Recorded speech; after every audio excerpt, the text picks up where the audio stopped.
कतिजना साथीहरूले कमेन्ट गरेको थियो मेरो बाइकले माइलेज दिँदैन। हेर्न सक्नुहुन्छ यो 220 चाहिँ काठमाडौँबाट आउँदाखेरि मैले 3500 को पेट्रोल हालेको थिएँ यसमा। अनि राउन्ड फिगर भन्दाखेरि यो एभरेजमा 500 किलोमिटर जति रनिङ भइसकेको छ है। 500 किलोमिटर रनिङ भइसकेको छ।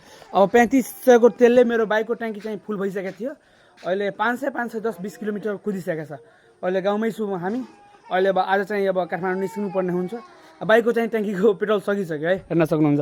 अहिले हामी चाहिँ यहाँ त पेट्रोल पम्प पनि पाउँदैन, यहाँ बोतलमा तेल लिएर आएको छु अहिले हाल्नलाई। अनि के हुन्छ तपाईँको बाइकको माइलेज अब 220 भनेपछि 220 सीसी।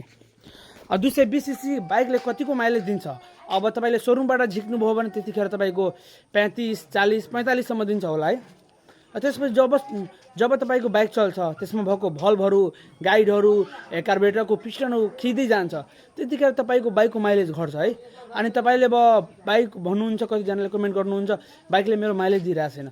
माइलेज किन दिँदैन भनेपछि तपाईँको बाइकको जुन कार्बोरेटर हुन्छ, कार्बोरेटरको पिस्टनहरू खिसकेको हुन्छ, कार्बोरेटरको जेटहरू खिसकेको हुन्छ, भल्भहरू खिसकेको हुन्छ, त्यतिखेर तपाईँको बाइकले माइलेज दिँदैन। तपाईँको बाइकमा अब कतिजना टिकटकरहरूले कमेन्ट गर्छ नि, एभो नयाँ जस्तो माइलेज बनाएर दिन्छु।